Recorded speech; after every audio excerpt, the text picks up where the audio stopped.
Hai, aku mau cerita tentang buku-buku antologi yang pernah aku tulis.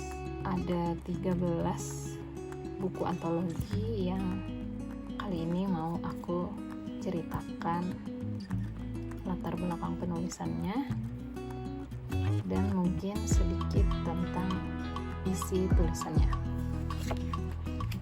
Buku yang pertama berjudul Mantra Bahagia. Aku ditulis sebagai nama penulis pertama karena waktu itu aku adalah leader tim penulisnya gitu. Proses pembuatannya sendiri adalah karena penerbit Dandelion ini waktu itu minta ke aku untuk dibuatkan satu buah judul buku non-fiksi. Terus aku ambil temanya tentang bagaimana cara meraih kebahagiaan gitu. Judulnya sendiri diambil dari judul tulisan aku tulis di buku ini, Mantra Bahagia. Lengkapnya itu ada kenali diri sendiri. Waktu pencetakannya itu adalah tahun 2021, jadi masih termasuk sangat baru. Di sini ada sekitar 20 penulis yang tergabung dalam antologi ini, dan tulisannya menurutku bagus-bagus semua karena ini berdasarkan pengalaman pribadi dan sudut pandang masing-masing. Ini sendiri adalah tulisanku. Lihat deh, pembatas bukunya cantik banget kan ya, serupa postcard. Ada beberapa halaman, ini data aku. Selanjutnya ini adalah buku antologi puisi yang berjudul Wakil Rakyat. Penerbitnya atau panitia penulisannya itu adalah Sanggar Sastra Kembang Langit dan diterbitkan tahun 2013. Aku ingat banget antologi ini aku dapat saat ada lomba penulisan puisi gitu, dan aku masuk salah satunya dari sekian banyak para penulis. Kita lihat ya, puisiku ada di halaman berapa. Ini salah satu buku antologi pertama banget yang aku punya nih.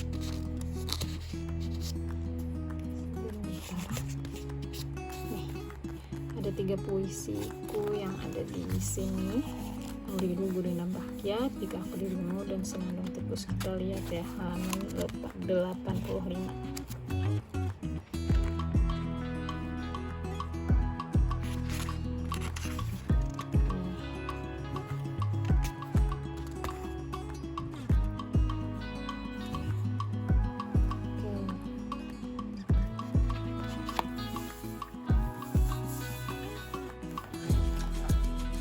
Selanjutnya masih buku kumpulan puisi.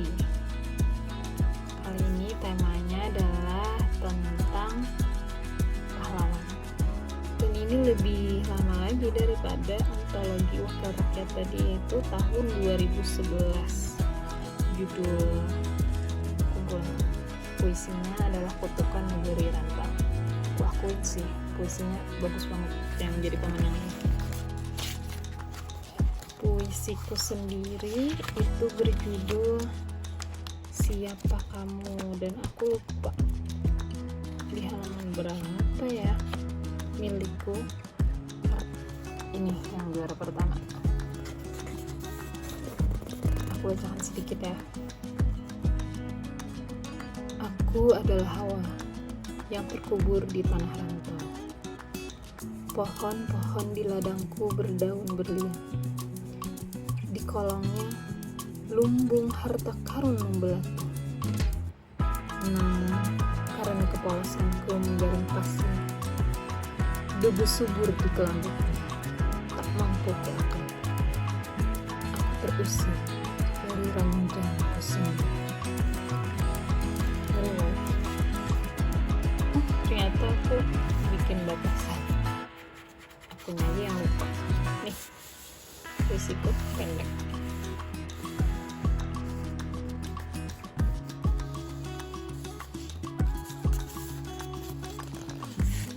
Jadi pahlawan ini bisa siapa aja, Dan bagiku pahlawan yang kutulis di sini adalah para pejuang pena. Selanjutnya ini adalah buku antologi, salah satu yang menjadi favoritku. Judulnya Tapped. Proses penulisannya sendiri sebenarnya sama sekali nggak diduga, karena semua penulis yang ada di buku ini sebenarnya mengirimkan tulisan mereka, termasuk aku, itu ke salah satu blogger bernama Criminal. Jadi ini nama pena blogernya ya. Jadi waktu itu beliau ini bikin semacam sayembara, jika ada tulisan yang bagus maka akan mendapatkan hadiah yang lumayan gede untuk ukuran tulisan blog dan dipajang di blog beliau. Terus ada banyak tulisan lain yang masuk dan itu cukup dijadikan untuk jadi satu buku gitu. Waktu terima emailnya dulu itu senang banget. Wah, ini salah satu bentuk apresiasi Kak Criminal gitu ke kami para penulis. Meskipun isinya tentu berarti nggak sebagus yang dipajang di blognya Kak Criminal. Aku nulis tentang manajemen energi. Buku ini terbit tahun 2022. Bukan, 2020. Jadi yang masih terhitung baru-baru aja ya, 4 tahun terakhir. Dan yang kurasakan di dalam tulisan ini sedikit banyak masih kurasakan sih. Jadi tulisanku ini agak sedikit teknis, tapi juga secara mentality masih nyambung.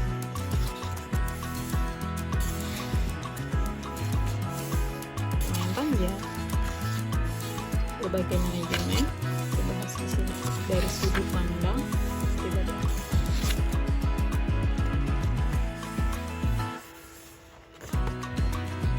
Dan ini buku ini dicetak terbatas sesuai jumlah penulisnya aja, jadi nggak ada dijual di mana-mana guys.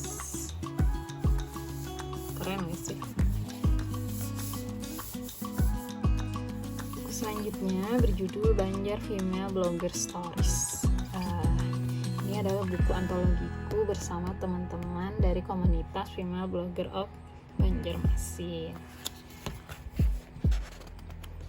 Waktu terbitnya itu sekitar tahun 2019, jadi masih terhitung agak baru ya. Judul tulisanku adalah Menulis Itu Mengesankan. Mari kita buka. Jadi di sini tema besarnya adalah perjalanan ngeblog masing-masing penulisnya, karena kan setiap penulis yang gabung di buku ini tentu adalah blogger, karena komunitas yang tempat kami berkumpul itu adalah komunitas blogger gitu. Dan yang spesial ini para blogger ini sebagian besar, mungkin 50% diantaranya aku sudah pernah ketemu mereka secara fisik ya, bukan hanya di dunia maya. Karena biasanya kan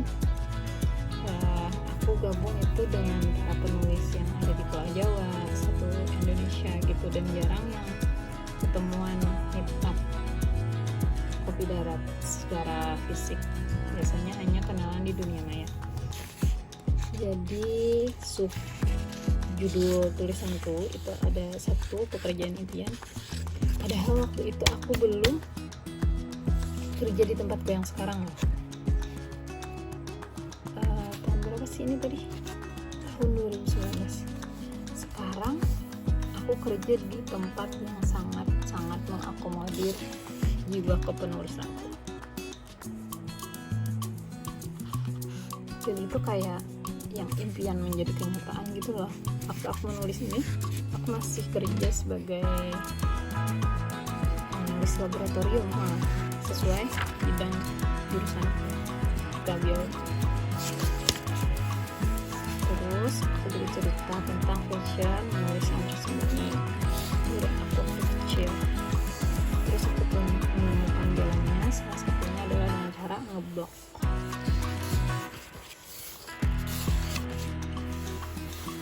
Terus aku juga cerita hal-hal yang aku dapatkan dari menulis di subjudul berkah menulis. Lalu aku juga cerita tentang peran komunitas, salah satunya Female Blogger of Banjarmasin ini.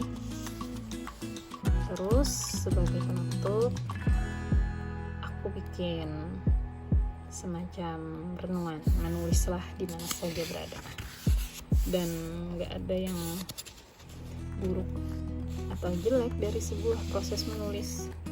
Yang buruk adalah tulisan yang tidak selesai, mulai masuk ke buku-buku lama yang aku tulis. Ini diterbitkan tahun 2013, it means waktu itu aku masih kuliah. Ini masuknya genre non fiksi, dan aku menulis tentang kisah seekor ikan.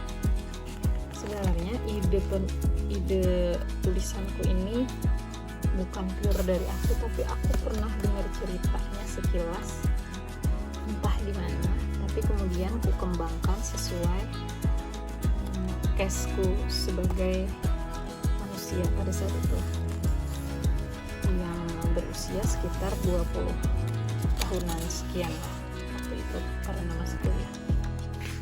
Jadi aku bercerita tentang ikan besar di kolam kecil dan ikan kecil di kolam besar. Selanjutnya buku yang berjudul Warna-Warni Cinta, kita masuk ke buku fiksi. Ini salah satu buku yang pertama banget aku menulis, atau buku antologi. Judulnya juga masih menye-menye, tentang cerita cinta kan ya. Jadi aku menulis tentang anakku itu karena kalau kecil. Tapi sejujurnya meskipun menye-menye dan sangat remaja, ini aku tetap menganggap tulisan itu oke.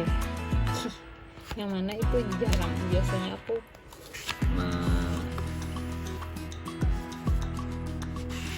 menganggap tulisanku di masa lampau itu pasti ada sesuatu yang harus diperbaiki. Tapi untuk ini kayaknya aku masih bisa menerima kualitas tulisanku pada saat itu segini, dan ceritanya pun menurutku masih menyenangkan untuk dibaca. Ini bukan cerpen sih, masuk ke flash fiction karena dia singkat banget, cuman satu lembar gitu doang. Gambarku nggak ada di sini karena aku bukan termasuk yang berapa besar terbaik gitu ya. Kalau ini adalah antologi cerpen yang masih sangat baru, diterbitkan pada tahun 2022 November. Jadi ceritanya ini adalah hasil dari workshop cerpen yang dilakukan oleh Dinas Perpustakaan di kotaku.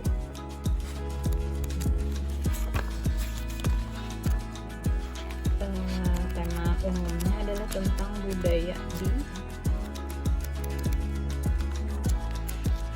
kampungku atau di tanah kelahiranku.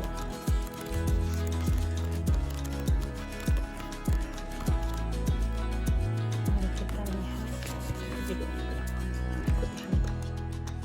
Halaman 53.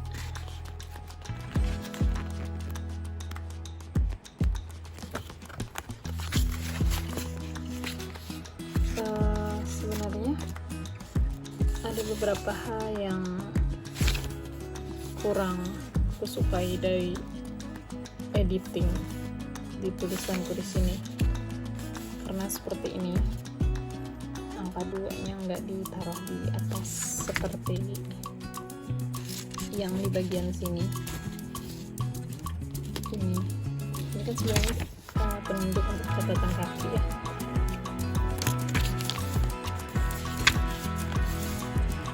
ini cukup seru sih menurutku ya, aku penulis ya. Dan akhirnya plot twist gitu lah. Ini catatan kaki atau glosarium yang aku bagikan di bagian akhir cerpen.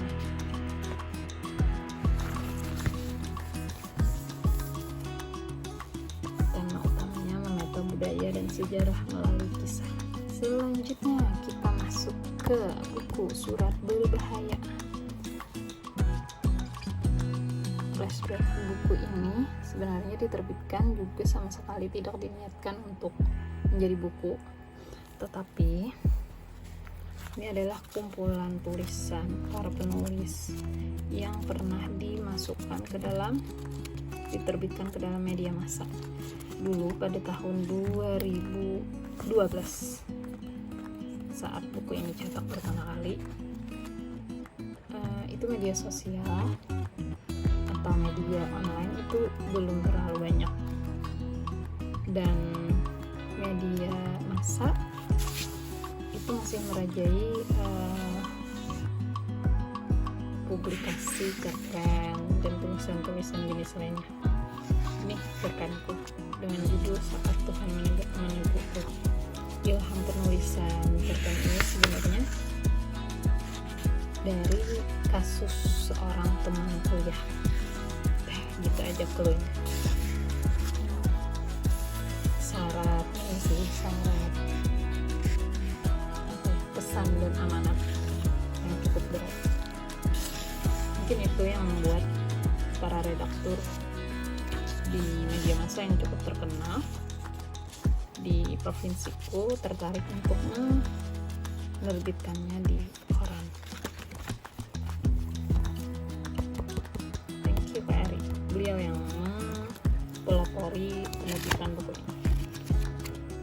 Selanjutnya kita masuk ke antologi 31 cerita anak berbahasa Banjar dan Indonesia.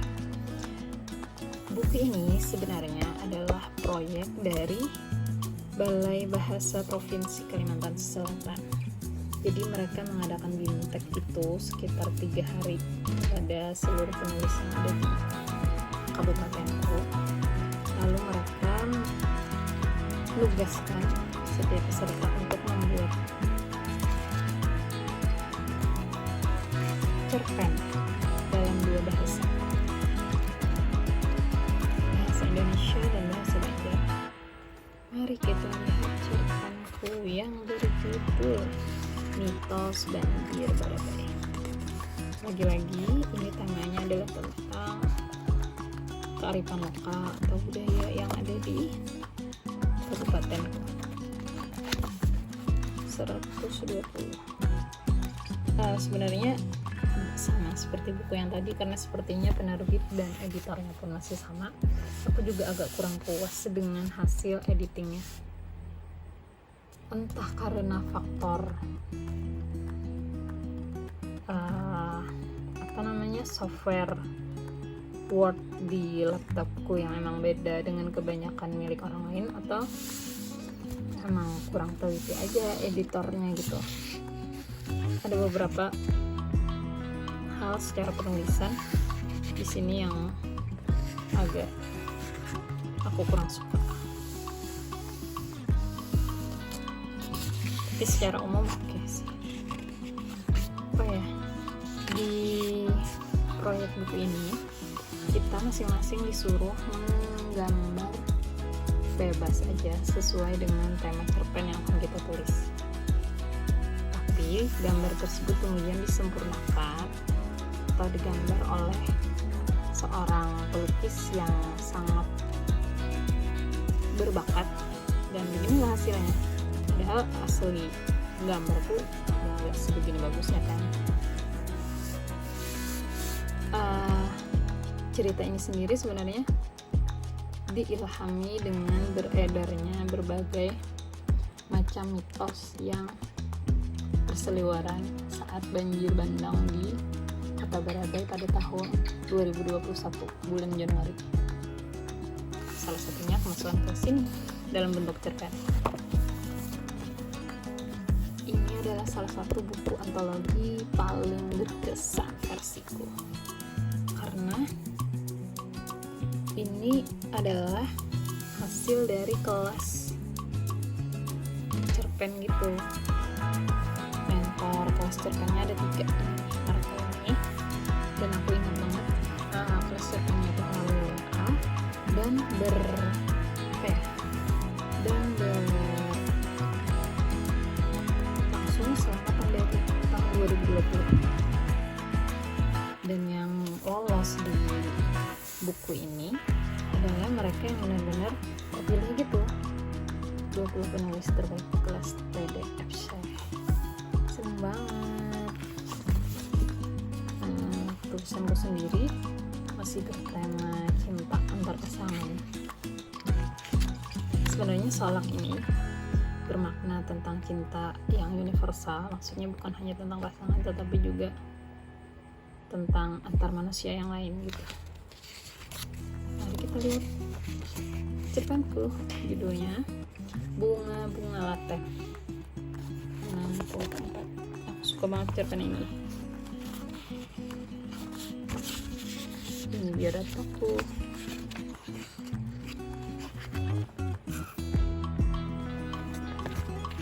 Mungkin karena masih agak baru ya, masih favorit sama cerpen aku sendiri.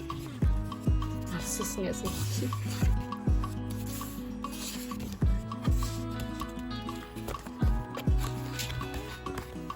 Selanjutnya adalah antologi puisi berjudul Cakrawala Tuntung Panjang.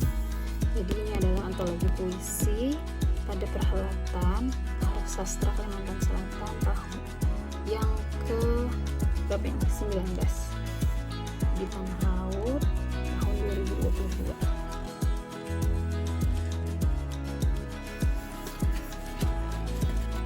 Suka puisiku yang ada di sini karena benar-benar menggambarkan kondisiku pada saat aku menulis. Mari kita lihat.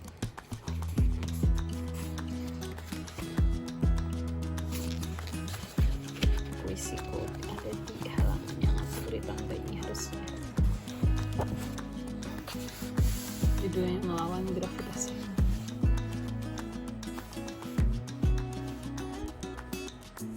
Suatu hari di saat mendaki, bebatuan dan ilalang mengucapkan selamat datang. Mereka bilang selimut aman siap menunggu. Aku panas dingin ku angkat, dudukku oleh di bibit abu-abu. Berkata hujan, kejar aku. Padahal aku hanya rimbun yang berlari. Kaki-kakiku menyanyi di sungai cerita. Bicara pada sunyi menyembuhkan keruh. Aku terpikat pada diam yang liar. Gagap menebak absurdnya nyata. Mimpiku gerimis di antara kata. Jumpalitan menahan ego. Untuk artinya sendiri hanya aku yang tahu. Terakhir ada buku berjudul Menata Kata di Ranah Murakata, karya para penyair yang ada di kabupatenku. Mari kita lihat puisi yang aku tulis. Sama seperti sebelumnya, ini temanya adalah tentang kebudayaan yang ada di tempatku berdomisili. Punya 2 puisi ini yang berjudul Baru Bercerita sama Kepada Mage. Puisi Kepada Mageku sempat viral di kalangan teman-temanku di kantor karena mereka kayak suka ngebasetkan gitu dengan judul-judul yang lain, misalnya kepada Isya, kepada subuh, kepada siapa. Mari kita coba.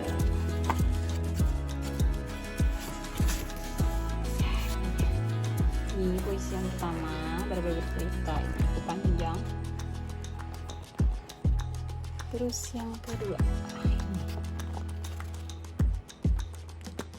lumayan menggetarkan. Demikian ceritaku tentang buku antologi yang pernah aku tulis. Sampai jumpa lagi.